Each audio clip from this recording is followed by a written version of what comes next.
माननीय अध्यक्ष महोदय, सन्माननीय सदस्य संजयजी उपाध्याय यांनी जी लक्षवेधी या ठिकाणी मांडलेली आहे, त्यांच्या मनामधला उद्देश अतिशय स्पष्ट आहे की मुंबईच्या सभोवताली चारी बाजूनी समुद्र आहे आणि त्या समुद्राच्या किनारपट्टीला मँग्रोव्हचं अस्तित्व नॅचरली निर्माण झालेलं आहे आणि त्यांच्या म्हणण्यानुसार कधी सुनामी आली, कधी जर अति मोठी भरती झाली तर रक्षण करण्याकरता हे मँग्रोव्ह उपयुक्त ठरणार आहेत.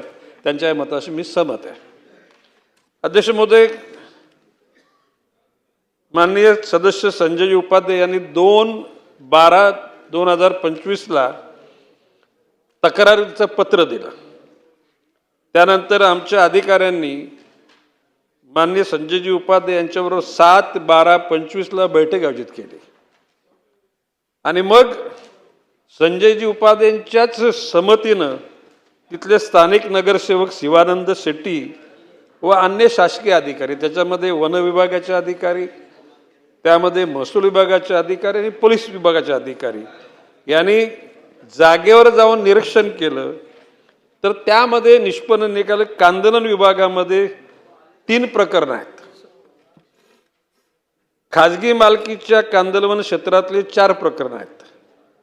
कांदल वनापासून 50 मीटर बफर झोनच्या आतली 3 प्रकरणं आहेत आणि बफर झोन क्षेत्राच्या बाहेर 2 प्रकरणं आहेत. अध्यक्ष महोदय, जे 3 भाग वन विभागाच्या किंवा मँग्रोव्ह डिव्हिजनच्या मध्ये आल्यात, तर सदर ठिकाणी अंदाजे 126 छोटे बांधकाम दिसून आले. त्यापैकी 0.2715 हेक्टर जागेवर कांदलन अस्तित्वात असून त्या क्षेत्रात 33 अतिक्रमणे आहेत.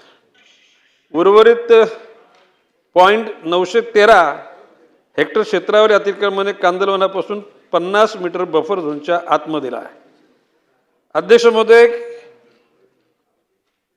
मँग्रोव्ह डिव्हिजन म्हणजे फॉरेस्ट विभागानं कारवाई एका ठिकाणी केली. काही ठिकाणी जागा पूर्वी वन विभागाला हस्तांतरित झाल्या नव्हत्या म्हणून नोटिसा देण्यात आलेल्या आहेत.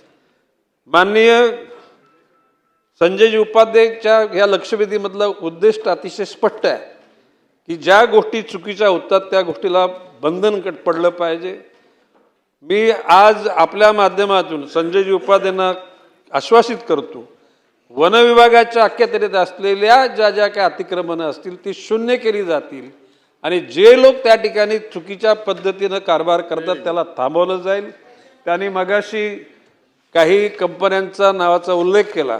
कुठल्याही कंपन्या असोत, जर का नियमाच्या बाह्य काम करत असतील तर अशा कुठल्याही कंपन्यांना त्या ठिकाणी गैरकाम करू दिले जाणार नाही. त्यांनी गो हत्याचा त्या ठिकाणी उल्लेख केला. असे प्रकार जर त्या ठिकाणी असतील तर कलेक्टिव्ह रिस्पॉन्सिबिलिटी म्हणून वन विभाग असेल, महसूल विभाग असेल, महानगरपालिकेच्या हद्दी असतील, त्या सर्व गोष्टीला बंधनं घातली जातील. मी किंबहुना आपल्या माध्यमातून संजय उपाध्यायांना आश्वासित करतो की या अधिवेशनानंतर या प्रकरणामध्ये एक बैठक घेऊन महापालिकेचे उच्चाधिकारी, पोलीसचे उच्चाधिकारी, वन विभागाचे उच्चाधिकारी, ज्या कोणी त्या ठिकाणी दुर्लक्ष केलं असेल आणि त्याच्याच मुळे जर मँग्रोव्हचा ऱ्हास झाला असेल तर त्याला जबाबदार धरून त्याच्यावर कारवाई केली जाईल. चला पुढे. संजय उपाध्यायांचा ही लक्षवेधी आणण्याचा हेतू शुद्ध आहे आणि त्यांच्या मनामध्ये कुठल्याही प्रकारे पर्यावरणाला धोका निर्माण होऊ नये अशी त्यांची इच्छा आहे. मी असं म्हटलं, वन विभागाचंच नाही, महापालिका, महसूल, जे या सर्व घटकांची उच्चस्तरीय अधिकाऱ्याची बैठक लावून त्या परिसरामध्ये ज्या चुकीच्या गैरगोष्टी होतात त्या गोष्टी निपात करून ती जागा पूर्वरत मँग्रोव्ह सादृश्य निर्माण करण्याचं या ठिकाणी आश्वासन करतो. माननीय न्यायालयाने आदेश दिले असेल तर आणखी चांगलं आहे. त्याचा आधार घेऊनच या गोष्टी आम्ही करू.